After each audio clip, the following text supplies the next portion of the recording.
The year is 1904. Across the Atlantic and beyond, the great ocean liners of the age are roving the seas. Symbols of power, luxury, and speed. In Britain, the venerable shipping house Cunard Line commissions a new flagship, one that will push boundaries.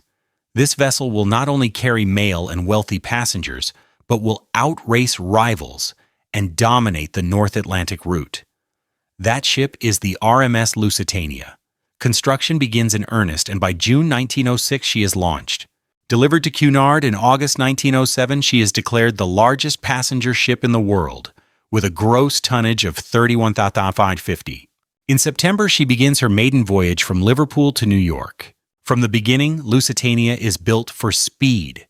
In October 1907, she wins the Blue Riband for the fastest Atlantic crossing, averaging roughly 24 knots. Her length, around 787 feet, her capacity for over 2,000 passengers and hundreds of crew, and her luxurious interiors make her the epitome of ocean travel grandeur in the Edwardian era. Yet beneath that glamour lies a changing world. Continental Europe hurtles toward conflict. Naval arms races, colonial tensions, alliances turn brittle. In August 1914, war breaks out in Europe. Britain immediately leverages its naval dominance to impose a comprehensive blockade of Germany.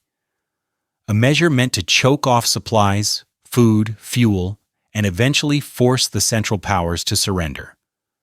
Encyclopedia Britannica, Germany, trapped, turns increasingly to its U-boat fleet, Unterseeboot, to strike back, targeting merchant shipping supplying Britain and the Allies. As the liner Lusitania continues her transatlantic service, the world she sails through is changing fast. Her speed may have once been her shield, but in wartime seas, speed alone might not suffice. She is still, in many ways, a civilian vessel, but the distinction between civilian and military in the Atlantic is becoming blurred. On board, she carries passengers looking for comfort and speed across the Atlantic. In her holds, supplies for wartime Britain may well ride discreetly. Some authors estimate her cargo included rifle cartridges, artillery shell casings, and other munitions. In March 1915, Germany officially authorizes unrestricted submarine warfare, allowing U-boats to sink merchant and passenger vessels in British-declared war zones without warning. This seismic shift places vessels such as the Lusitania directly in harm's way.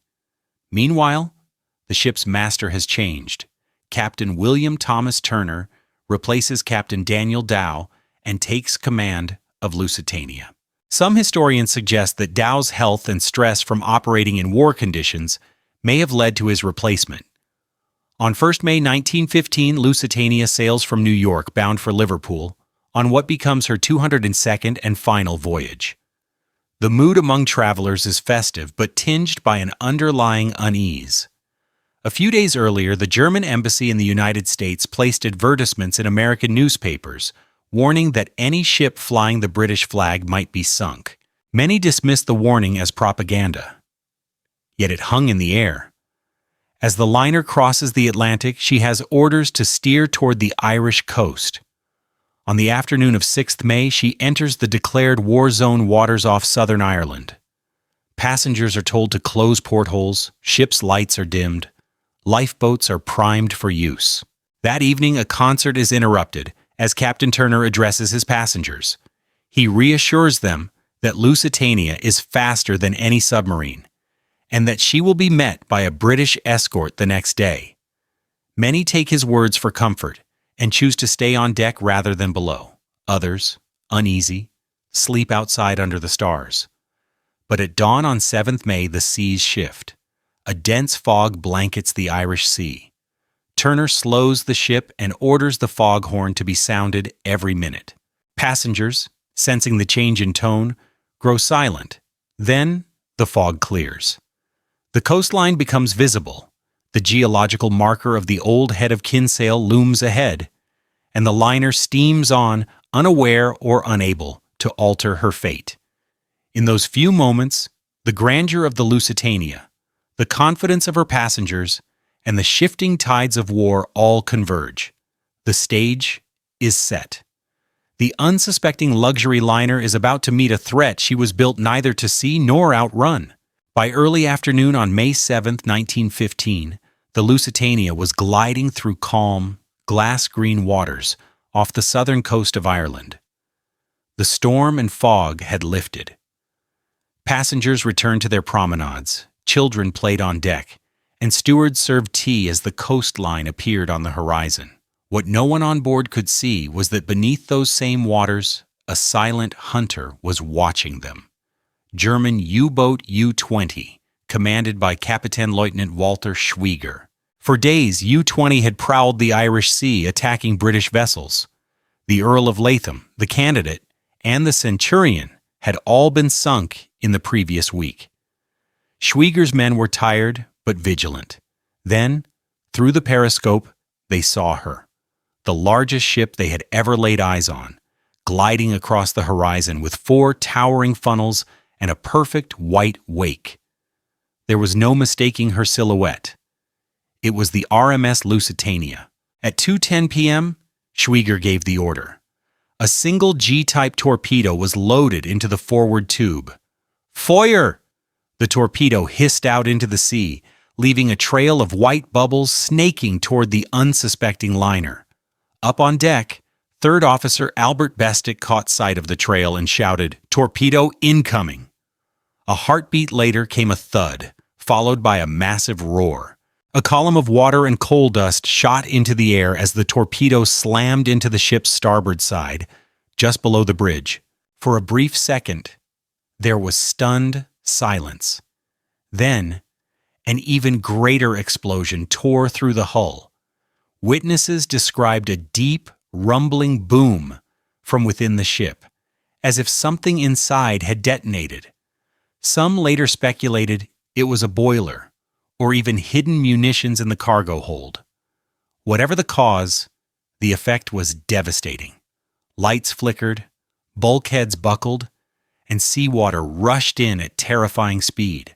Within seconds, the great ship began to list sharply to starboard. In the dining saloon, fine china crashed from tables. In the engine rooms, engineers scrambled to shut watertight doors, but many mechanisms were already jammed. Captain Turner, realizing the magnitude of the damage, ordered the rudder turned toward shore, hoping to beach the liner before she sank. But the steering cables were gone. The engines would not respond. Chaos engulfed the decks. Passengers rushed for lifeboats, but the heavy list made launching them almost impossible. The lifeboats on the high port side swung out over the sea. Those on the lower starboard side smashed against the hull or spilled their occupants into the waves. Turner ordered everyone to don life jackets. Still, he stayed at his post on the bridge, calm amid the terror. Down below, the flooding was catastrophic. In less than 10 minutes, the forward compartments were filled. Some passengers clung to stair railings as water surged upward through the corridors. Others, trapped below, never reached the deck. On the boat deck, Mary Beatrice Lobb, a Bermudian traveler, recalled feeling a violent shudder, then a dreadful silence, before screams began. At 2:28 p.m., just 18 minutes after the torpedo struck, the Lusitania gave one final wrenching roll and plunged bow first into the sea. Her stern lifted high, her massive propellers glinting in the sunlight before disappearing beneath the surface. From the shore, fishermen and villagers near Kinsale watched in horror as the giant ship vanished. Rescue boats raced out, but the scene that greeted them was almost beyond comprehension. Hundreds of people struggling amid wreckage, lifebelts, and overturned lifeboats. The cries for help carried across the water until they faded one by one. Of the 1959 souls aboard, only about 760 survived. Among the dead were 198 men, women, and children, including 128 Americans and 35 infants. Survivors later spoke of drifting for hours, surrounded by debris and oil-slicked water, clinging to anything that would float. Captain Turner himself was thrown clear of the bridge as the ship went under. He drifted for nearly 3 hours, before being hauled into a lifeboat, exhausted, speechless, and half-blind from fuel oil. When he finally reached shore, journalists thrust questions at him, but all he could say was, "She was gone in 18 minutes." News of the disaster flashed around the world. In London, shocked crowds gathered outside Cunard offices demanding answers. In New York, headlines screamed, "Lusitania sunk by German submarine. Women and children lost." The New York Times called it a crime against civilization. In Germany, reaction was starkly different. Kaiser Wilhelm II's son, the Crown Prince, reported great joy among officers. Some newspapers hailed the U-boat's success, insisting that Britain's starvation blockade was far crueler than Germany's submarine war. To them, the Lusitania had been fair game, a ship carrying contraband into a war zone. But to the Allied world, and especially to the United States, it was an act of barbarism. Public opinion swung violently.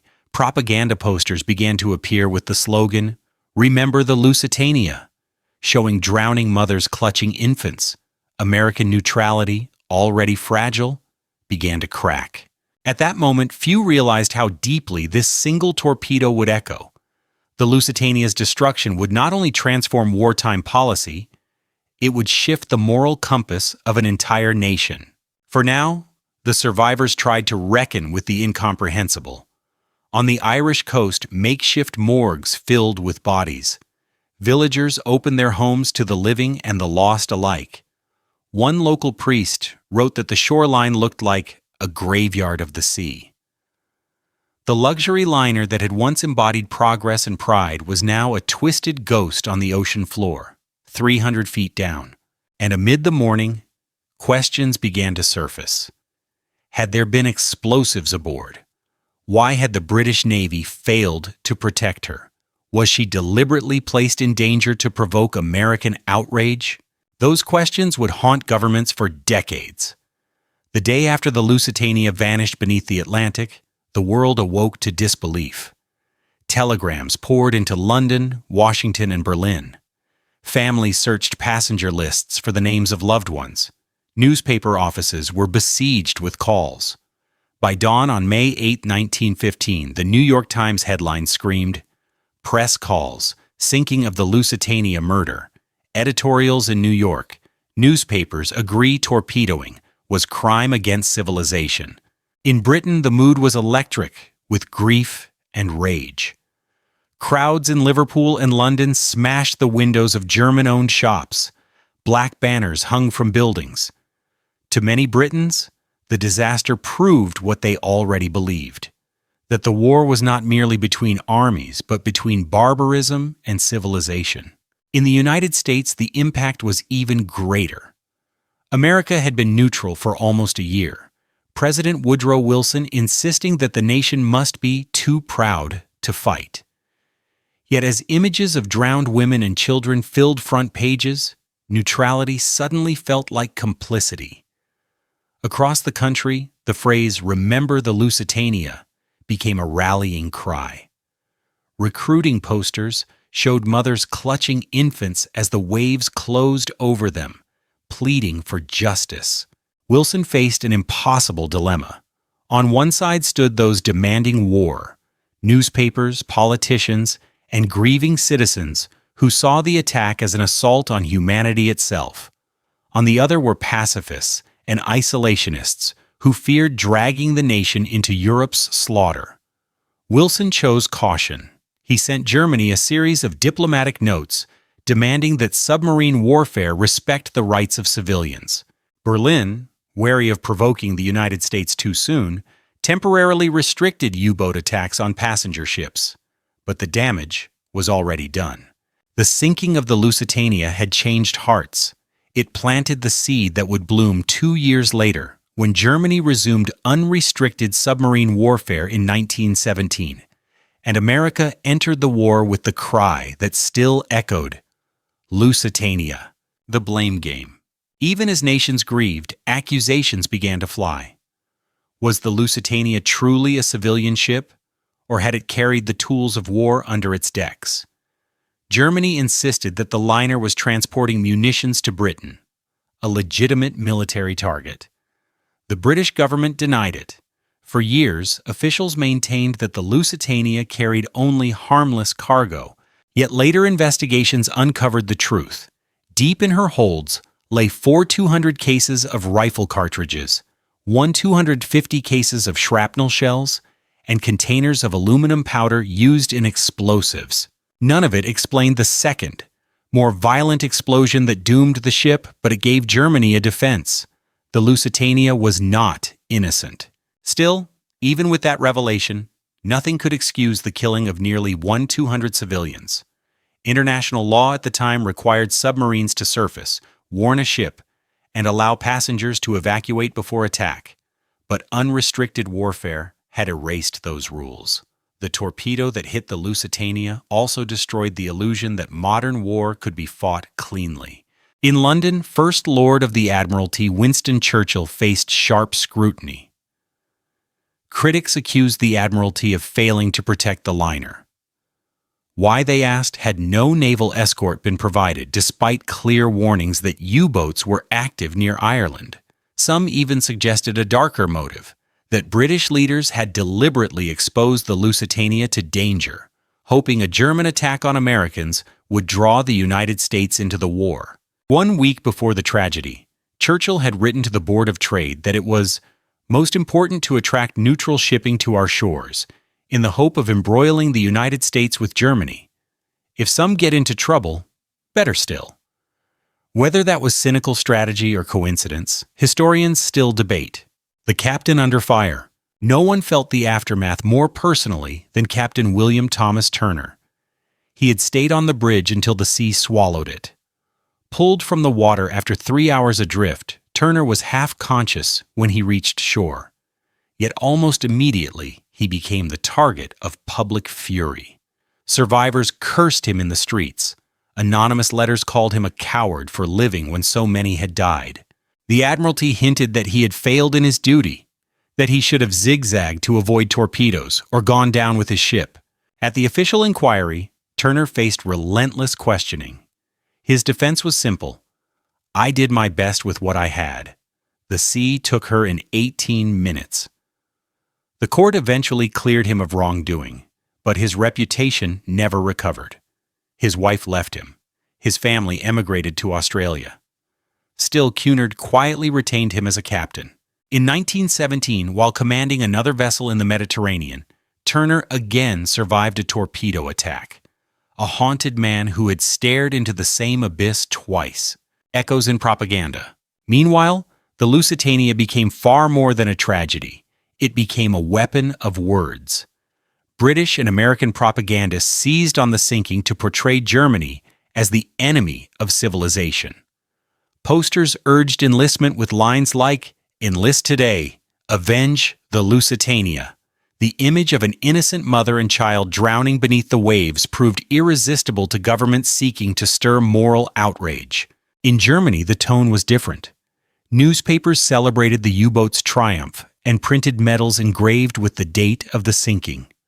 For ordinary Germans starving under Britain's blockade, the Lusitania represented retribution. Proof that their navy could strike back against an enemy starving their families. The moral lines of war blurred further. Both sides now believed that their cause alone was righteous, a symbol that would not die. As the years passed, the wreck of the Lusitania became a silent witness on the ocean floor. Divers and investigators returned to it again and again, seeking answers. Why had she sunk so fast? Was the second explosion caused by ammunition or by coal dust igniting in the hold? In 1982, a controversial salvage expedition attempted to recover artifacts from the wreck. The British government quietly warned the divers of the danger of high explosive shells still possibly on board, an admission that for decades officials had avoided. Even today, more than a century later, the mystery endures. Yet perhaps the ship's greatest legacy is not the debate over cargo or command decisions, but the moral turning point it represented. The Lusitania showed that industrial warfare spared no one. not even civilians sipping tea on a sun-drenched deck. It revealed how technology could erase the line between soldier and bystander. And it pushed an isolationist America one step closer to joining the bloodiest war the world had ever known. By the time U.S. troops landed in France in 1917, many marched to the battle cry born 2 years earlier, "Remember the Lusitania." The Atlantic has many secrets, but few are whispered with as much awe and sorrow as the name Lusitania. For decades after her sinking, the ocean kept her story shrouded in silence. Fishermen along the Irish coast spoke of ghostly lights on calm nights, a pale outline appearing beneath the waves, a shadow of the ship that once symbolized mankind's mastery over the sea. Yet the real ghosts of the Lusitania lived on in the hearts of those who survived, and in the world forever changed by her loss. The human cost. When rescue boats reached Queenstown, now known as Cove, they carried survivors and bodies alike. The small town's quays became a scene of quiet devastation. Rows of lifeless figures wrapped in sheets, names written hastily on tags, while the living wandered in shock, searching for loved ones. Among the survivors was a young mother clutching her baby, barely alive after hours adrift. Another was a newlywed who had lost his bride on their honeymoon. Journalists described the air heavy with the scent of oil and salt, mingled with the sobs of the bereaved. One rescue worker later said, "It was as though the sea itself had turned against us." These personal tragedies, and the kind history often forgets, gave the Lusitania disaster its enduring emotional power. It wasn't just a ship that went down. It was a cross-section of humanity. Men, women, children, rich and poor, all swallowed by a war they didn't fight. Ripples through time. Politically, the effects were seismic. Before May 1915, America had stood apart from the chaos consuming Europe. After the Lusitania, that distance grew smaller. Though President Woodrow Wilson resisted the immediate call to arms, public opinion shifted irrevocably. When Germany later resumed unrestricted submarine warfare in 1917, the United States could no longer look away. The cry of "Remember the Lusitania" echoed once more, this time not on posters, but on battlefields. In that sense, the torpedo that struck the Lusitania did more than sink a ship. It shifted the balance of a world war. It helped set the stage for America's entry into the conflict, tipping the scales toward Allied victory and reshaping the 20th century. A tale of two ships. The Lusitania is often mentioned in the same breath as the Titanic. Both were majestic marvels of their time, both hailed as unsinkable, and both met their end in cold Atlantic waters. But while Titanic's demise came from human hubris and nature's indifference, Lusitania's was an act of deliberate war. A reminder that technology, no matter how elegant, cannot shield us from the darker ambitions of men. Where Titanic symbolized the arrogance of peace, Lusitania became the emblem of modern total war. The unanswered questions. Even now, historians argue over the same questions that haunted the first investigations. Why did the Lusitania sink so quickly, faster than almost any ship of her size? Was the second explosion caused by ammunition, coal dust, or something else entirely? Did British intelligence, aware of U-boat activity, deliberately allow her to sail unescorted? And what of Winston Churchill's chilling memo? "If some get into trouble, better still." Was that a careless phrase, or evidence of a calculated gamble to drag America into the war? The truth may never be fully known. Documents were sealed for decades. Witnesses long since passed away. The ship herself, resting 300 feet down off the coast of Kinsale, holds her secrets tightly, her hull slowly reclaimed by the sea. Rediscovery and reverence. In 1935, divers first located the wreck. Over time, expeditions returned, armed with better technology and deeper curiosity. They found the hull fractured, collapsed on its starboard side, a silent cathedral of twisted metal and silt. Many who descended to her remains described a sense of reverence, as though entering a tomb. The dining saloon, once filled with chandeliers and laughter, lay buried beneath debris. Shoes, dishes, and fragments of fine china were scattered like relics of another world. In 1982, when a salvage operation began, it reignited debate. The British government warned of unexploded shells in the wreck, an admission, at last, that the ship might indeed have carried munitions. Yet divers found no large caches of explosives, only scattered remnants. To this day, the Lusitania's resting place is protected as a maritime grave, her story preserved in museums and memorials across Britain, Ireland, and the United States. Captain Turner's final years. Captain William Turner lived out his days quietly in Liverpool. Though cleared of blame, he carried the burden of the disaster until his death in 1933. Those who knew him said he rarely spoke of the Lusitania. When asked about it, he would pause, stare into the distance, and simply say, 18 minutes. His life and survival came to symbolize the impossible choices of war. Duty and humanity, courage and guilt, all blurred together in that final voyage. The Lusitania's echo. As the 20th century unfolded, the Lusitania became more than a historical event. It became a metaphor for the fragility of peace, for the thin line between progress and destruction. In literature, in film, and in history books, she stands as a warning of what happens when the tools of civilization are turned against themselves. When visitors walk through maritime museums today, they see her photographs. Grand dining halls, polished wood decks, the proud faces of her crew. Beside them, they see the images that followed. Overturned lifeboats, smoke on the horizon, headlines crying, "Murder at sea." The contrast tells the whole story of how, in the blink of an eye, an age of elegance ended, and an age of total war began. Epilogue. The wreck still rests off the Irish coast, cloaked in silt and shadow. On calm days, the sea above her is as smooth as glass, betraying nothing of the tragedy below. Divers say that when you descend, all you hear is the soft hum of the current and the creak of the hull. The ship lies broken, yet dignified, her name still visible on the bow. The ocean has claimed her, but her story endures, not as a tale of defeat, but as a mirror reflecting the choices that define humanity. Because the Lusitania was not merely a ship, she was a crossroads, between innocence and war, between hope and horror, between the world that was and the world that would follow. More than a century later, her lessons remain, that progress without conscience can sink as swiftly as steel, and that even in times of peace, the sea remembers everything.